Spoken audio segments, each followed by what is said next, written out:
ఓం నమ శివాయ, శ్రీమాత్రే నమ. మిత్రులకి, శ్రేభిలాషులకి, అలాగే నన్ను ఇంతగా ఆదరిస్తున్న యూట్యూబ్ ప్రేక్షకులందరికీ కూడా పేరు పేరు ధన్యవాదాలు.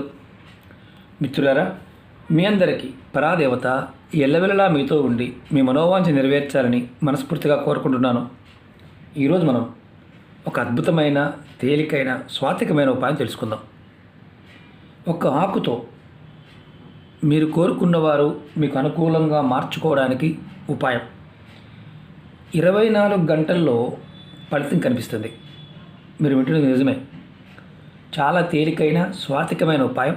ఒక ఆకుతో మీరు కోరుకునేవారు మీకు అనుకూలంగా మారే ఉపాయం. అది కూడా 24 గంటల్లోనే ఫలితం కనిపిస్తుంది. అంత అద్భుతమైన ఉపాయం. ఈ ఉపాయాన్ని ఎలా చేయాలి, ఏ విధంగా చేయాలి, ఎలా చేస్తే ఫలితం వస్తుంది, ఎవరు చేయకూడదు, ఈ విషయాలు మీకు నేను తెలియజేస్తాను. ముందుగా ఈ శక్తివంతమైన, తేలికైన ఉపాయాన్ని ఎవరి కోసం ఎవరు చేయాలి అది చెప్తాను. తర్వాత ఏ సమయంలో చేయాలో చెప్తాను. ఎవరు చేయకూడదో కూడా చెప్తాను. ఎలాంటి స్థితిలో చేయకూడదో కూడా చెప్తాను. అంటే ఎలాంటి కోరికలతో చేస్తే ఈ ఉపాయం ఫలితం రాదో అది కూడా చెప్తాను.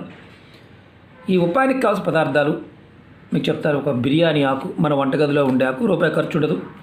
కుంకుమ తడిపి రెడీ చేసుకోండి. లవంగాలు 5 కావాలి.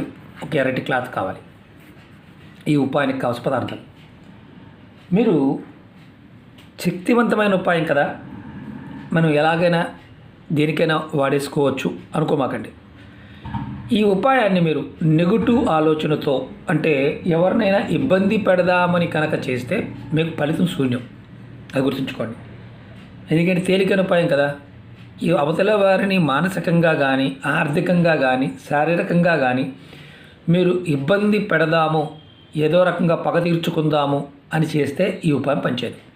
ఇది మొట్టమొదటిది.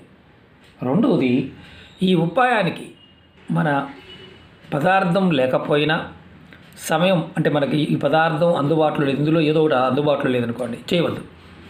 ఒకవేళ లేదు కదా, ఏం కాదులే చేసేద్దామని చేస్తే ఇది మీకు నెగటివ్ అయ్యే అవకాశం ఉంటుంది. అంటే ఉన్నది పోతుంది, ఉంచుకున్నది పోతుంది. అది గుర్తుంచుకోండి.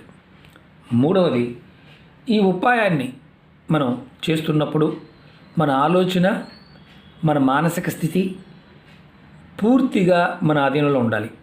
అంతేగాని ఏదో రకంగా అంటే ఒకేసారి మనం చేసేసి పొందేసి అలా చేద్దాం, ఇలా చేద్దాం, ఇలాంటి ఆలోచనలు ఉండకూడదు. అది గుర్తుంచుకోండి. ఈ ఉపాయం ప్రథమంగా ఎవరి కోసం ఎవరు చేయాలో చెప్తాను. ఈ ఉపాయం చేయడం వల్ల ఏ వ్యక్తి అయితే మీకు మాట వినాలి, మీకు అనుకూలంగా మారాలి అనుకుంటున్నారో ఆ వ్యక్తి మీకు అనుకూలంగా మారుతారు. ఉదాహరణకి మీ భార్య లేదా భర్త మీకు దూరంగా ఉంటున్నారు, వేరే దగ్గర ఉంటున్నారు, అటువంటి వారు కూడా ఈ ఉపాయం చేయవచ్చు. అలాగే మీ కుటుంబ సభ్యులే మిమ్మల్ని ఇబ్బంది పడుతున్నారు అంటే, ఉదాహరణకి అత్తగారు, మామగారు, ఆడపడుచు, అన్నదమ్ములు, అంటే తమ్ముడు, చెల్లి, ఇతర కుటుంబ సభ్యులు, వారు కూడా మీకు అనుకూలంగా మార్చుకోవచ్చు. అలాగే మూడవది, మీ పిల్లలు మీ మాట వినకుండా చెడుదారులు వెళ్తున్నారు.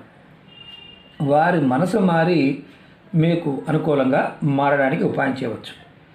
అలాగే ప్రేమికులు ఒకరినొకరు ప్రేమించుకున్నారు, మూడో వ్యక్తి వల్ల గొడవ వచ్చింది, దూరంగా ఉంటున్నారు, మళ్ళీ కలవాలనుకుంటున్నారు, ఈ ఉపాయం చేయవచ్చు. ఇంకా ఉద్యోగస్తులు, వ్యాపారస్తులు, ఇంట్లో ఉండేవారు ఎవరైనా ఈ ఉపాయం చేయవచ్చు. ఈ ఉపాయానికి మతము, జాతి, కులము ఇలాంటివి ఏమీ లేవు. ఈ ఉపాయం ఆచరించే విధానం మీరు చేయగలిగితే ఖచ్చితంగా ఫలితం ఉంటుంది. దీంట్లో ఒక చిన్న మంత్రం కూడా ఉంటుంది, అది కూడా చెప్తాను. ఎలా చేయాలి మీకు చేసి చూపిస్తాను. ఆ విధంగా ప్రయత్నించేయండి. ఈ ఉపాయం చేయడం వల్ల, ఇది మళ్ళీ చెప్తున్నాను, ఇది స్వాతికమైన ఉపాయం. ఎటువంటి సైడ్ ఎఫెక్ట్ ఉండదు. అలా అని చెప్పేసి సైడ్ ఎఫెక్ట్ ఉండవు కదా అని చెప్పి ముందు చెప్పాను. ఎవరికి పడితే అంటే ద్వేషంతో చేస్తే ఫలితం రాదు. ఇబ్బంది పెడదామని చేస్తే ఈ ఉపాయం ఫలితం రానే రాదు. అది గుర్తుంచుకోండి. అలాగే ఈ ఉపాయాన్ని ఆడవారైన మగవారైనా చేయవచ్చు. ఈ ఉపాయానికి ఉన్న నియమం ఏంటంటే, నెలసరి సమయం ఉన్నప్పుడు చేయవద్దు. మైలు అంటే ఎవరన్నా మరణించి ఉండి, కుటుంబ సభ్యులు మరణించి ఉండి పెద్ద కర్మ అవ్వకుండా చేయవద్దు. మూడవది, ఎవరైనా పిల్లలు మీకు సంతానం కలిగారు, మైలు ఉంది, ఆ మైలు పూర్తి ఎవరు చేయవద్దు. అలాగే ఆడపిల్లలు పెద్ద మనిషి అయ్యారు, మీరు స్నానం అవ్వలేదు ఇంకా, ఆ సమయంలో చేయవద్దు. ఇది ఎవరికి వారు చేసుకోవాలి. అది అందుకే చెప్తున్నారు, చాలా జాగ్రత్తగా వినండి. ఎవరికి వారు చేసుకోవాలి, అంతేగాని వేరే వారి కోసం ఇంకొకరు చేయడానికి లేదు. అది గుర్తుంచుకోండి. అంటే కొంతమంది అడుగుతూ ఉంటారు, మా అబ్బాయి కోసం చేయవచ్చా, మా అమ్మాయి కోసం మేము చేయవచ్చా అని. ఇది ఎవరికి వారు చేసుకోవాల్సిన ఉపాయం. అలాగే ఈ ఉపాయాన్ని ఏ రోజునైనా చేయవచ్చు, ఏ సమయంలో అయినా చేయవచ్చు. ఉదయం, మధ్యాహ్నం, సాయంత్రం, రాత్రి ఎప్పుడైనా చేయవచ్చు, ఇబ్బంది లేదు. ఈ ఉపాయానికి పర్టికులర్గా ఒక డేట్ అంటూ లేదు, ఏ రోజునైనా చేయవచ్చు. మీరు ఈ ఉపాయం ఎప్పుడు చేసినా స్నానం చేసిన తర్వాత మాత్రమే చేయాలి. స్నానం కూడా తలస్నానం చేయాల్సిన అవసరం లేదు, మామూలుగా స్నానం చేసి సరిపోతుంది. స్నానం చేసి చేసుకోవాలి. ముందుగా మీరు రెడీ చేసుకోండి. బిర్యానీ ఆకు, కుంకుమ, 5 లవంగాలు, రెడ్ కలర్ క్లాత్. మీరు ఏ గదిలో అయినా కూర్చొని చేయవచ్చు. మీరు చేస్తున్నప్పుడు మీ ముఖం తూర్పు వైపుకు ఉండాలి. మీరు కూర్చున్న కింద ప్రదేశం ఏదైతే ఉంటుందో దాని ఆసనం, అంటే కింద మీరు ఏదైనా క్లాత్ వేసుకుని కూర్చోవాలి. మేము అసలు కింద కూర్చోలేము అండి అనేవారు కుర్చీలో కూర్చొని చేసుకోవచ్చు. కుర్చీలో కూడా కింద ఆసనం ఉండాలి కంపల్సరీగా. అది కూడా కూర్చునే ముందు ఏ గదులైనా కూర్చోవచ్చు అని చెప్పాను కదా, మీరు ముఖం తూర్పు వైపుకు ఉండాలి, అది గుర్తుంచుకోండి. మీరు బిర్యానీ ఆకు, ముందుగా ఒక బిర్యానీ ఆకు తీసుకోండి. దానిపైన కుంకుమతో ఎవరైతే వ్యక్తి ఉన్నారో ఆ వ్యక్తి పేరు రాయాలి. అంటే అందులో ఆడవారు కానీ మగవారు కానీ ఒక్కళ్ళు మాత్రమే, ఆ వ్యక్తి పేరు ఒక్కరిది మాత్రమే రాయాలి. తర్వాత నేను చూపిస్తాను ఎలా చేయాలనేది. ఇదిగోండి, ఒక యాప్ తీసుకున్నాను. మీరు వేలితో రాయవచ్చు, కర్రపుల్లతో రాయవచ్చు, దేనితో రాయవచ్చు. నేను ఎగ్జాంపుల్ చూపిస్తున్నా. వ్యక్తి పేరు అనుకోండి, నేను వ్యక్తి పేరు రాశాను ఆకు మీద. ఇప్పుడు ఈ ఆకుని ఏం చేయాలి, మీరు ఇలా రెడ్ కలర్ క్లాత్ తీసుకోండి.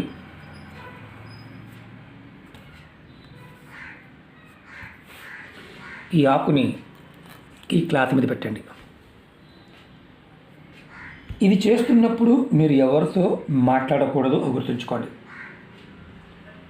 ఆకు మీద కుంకుమతో, మనం కుంకుమ నీళ్ళతో పేస్ట్ చేసుకున్నాం, కోరుగున్న వ్యక్తి పేరు రాసాం. తర్వాత రెడ్ క్లాత్ మీద పెట్టాం. ఇది మీ ముందు పెట్టుకోవాలి. అంటే ఇది చేస్తున్నప్పుడు ఇది తూర్పు వైపుకే ఉండాలి, మీ మొక్క తూర్పు వైపు ఉండాలి కాబట్టి తూర్పు వైపు ఉండాలి. తర్వాత మీరు 5 లవంగాలు తీసుకోండి. ఇదిగోండి 5 లవంగాలు. ఈ 5 లవంగాలు మీ కుడి చేతిలో పట్టుకొని ఏ వ్యక్తి అయితే మీకు అనుకూలంగా మారాలి అని అనుకుంటున్నారో ఆ వ్యక్తి పేరు మనసులో తలుచుకోండి.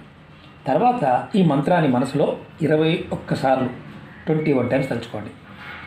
ఇది గురూపదేశం అవసరం లేదు, ఎవరికి వారు చేసుకోవచ్చు. ఓం క్లీం కృష్ణాయ నమః, ఓం క్లీం కృష్ణాయ నమః. ఈ మంత్రాన్ని మీరు 21 సార్లు ఇలా కుడి చేత్తో పట్టుకొని అనుకోవాలి. ఈ మంత్రం అయిపోయిన తర్వాత, మంత్రజపం అయిపోయిన తర్వాత మీ చేతిలో ఉన్న లవంగాల్ని ఇలా బిర్యానీ ఆకుపైన పెట్టండి. నేను ఈ మంత్రాన్ని వీడియో డిస్క్రిప్షన్లో కూడా పెడతాను, మీకు డౌట్లు ఉంటే దాంట్లో కూడా చూసుకోండి. మీరు ఇలా పెట్టిన తర్వాత ఈ క్లాత్ని మూటగా కట్టండి. నేను చూపిస్తాను కూడా. ఇదిగోండి, మూటగా కట్టండి.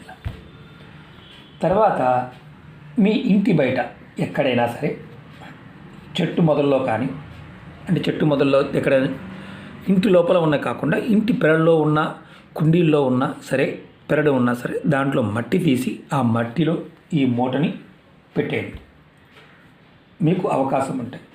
రెండవది, పారే నీళ్ళు ఉంటే పారే నీళ్ళలో వదిలేయండి. లేదా ఎవరు తొక్కని ప్రదేశంలో మట్టి తీసి దాంట్లో పెట్టేయండి. తర్వాత మీరు ఇంటికి వచ్చేయండి. ఇంటికి వచ్చిన తర్వాత కాళ్ళు చేతులు కడుక్కొని ఒక గ్లాసు మంచినీళ్ళు తాగి మీరు ఈ ఉపాయాన్ని పూర్తి చేసినట్టు అవుతుంది. ఇంటి లోపల పెరడు ఉందనుకోండి, ఇంటి లోపల పెరడు పూల మొక్కలు కుండీలు ఉన్నాయి, దాంట్లో పెట్టారు. లోపలికి వచ్చిన తర్వాత కాళ్ళు చేతులు కడుక్కోవాల్సిందే. కాళ్ళు చేతులు కడుక్కొని ఒక గ్లాస్ వాటర్ తాగాల్సిందే. బయటకు వెళ్ళినా లోపల ఉన్న ఈ ఉపాయాన్ని ఒక్కసారి చేస్తే చాలు.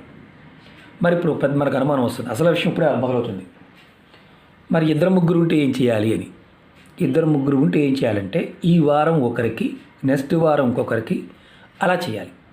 వారానికి ఒక్కరికి చొప్పున చేయాలి, కానీ ఒకేసారి 5గురికి 6గురికి ప్రయత్నం చేయకూడదు. ఇది మొదటిది. రెండవది, ఈ ఉపాయం తేలికైంది, స్వాతికమైంది, అలాగే త్వరగా ఫలితాన్ని ఇస్తుంది. ఎవరికైతే పరిపూర్ణమైన విశ్వాసంతో ప్రయత్నం చేస్తారో 24 గంటల్లో ఫలితం కనిపించడానికి అవకాశాలు ఉంటాయి. ఈ ఉపాయం ఒక్కసారి చేస్తే చాలు ఒక వ్యక్తికి. అయితే ఇక్కడ గుర్తుంచుకోవాల్సింది ఏంటంటే, అవతల వారిని గనక పొరపాటున కూడా ఇబ్బంది పెడదాము అని చేస్తే ఈ ఉపాయము పని చెయ్యదు. అది గుర్తుంచుకోవాలి. ఇబ్బంది పెట్టాలని మనసులో భావం ఉంటే తీసేయండి, ఆ భావం లేకుండా చేయాలి. ఇది ఎవరైనా వాడవచ్చు. ఒక రకంగా చెప్పాలంటే వశీకరణ ప్రయోగమే, కానీ ఈ ప్రయోగం స్వాతికమైందంటే సైడ్ ఎఫెక్ట్స్ లేకుండా ఉంటాయి. కొన్ని ప్రయోగాలకు సైడ్ ఎఫెక్ట్స్ ఉంటాయి, అది కూడా చాలా క్లియర్గా చెప్తూ ఉంటాను. ఇది ఆడవారైనా మగవారైనా చేయవచ్చు, కాబట్టి ఆలోచించేయండి. రెండోది, ఒక ఆకే కదా, మనం ఏంటంటే ఖర్చు పెట్టడం లేదు కదా, మనందరికి మనం చేస్తున్నాం కదా అని తక్కువగా చూసుకోమాకండి. ప్రాకృతికమైన ప్రేరణ ఉన్నప్పుడు పదార్థంలో ఉన్న చిత్త చైతన్య శక్తి మన ఆత్మశక్తికి తోడైనప్పుడు ఫలితం వస్తుంది. అది గుర్తుంచుకోవాలి. అలాగే ఇది వశీకరణ ప్రయోగంలో ఇది ఒక విధానం. ఇలాంటి చాలా ఉన్నాయి, కొన్ని వందలు ఉన్నాయి. మంచి అంటే అవతల వారికి నష్టం కలిగించకుండా ఉండి కొన్ని వేలే ఉంటాయి. అందులో మనకు ఏదైతే కావాలో చాలామంది అడిగిన దానికి చెప్తూ ఉంటాను, కాబట్టి ప్రయత్నపూర్వకంగా చేయండి. అలాగే మీకు ఈ వీడియో నచ్చినైతే లైక్ చేయండి, ఛానల్ని సబ్స్క్రైబ్ చేసుకోండి, పక్కనే ఉన్న గంట సింబల్ని యాక్టివేట్ చేసుకోండి, 10 మంది మిత్రులకి షేర్ చేయండి. ఓం నమః శివాయ. శ్రీమాత్రే నమః.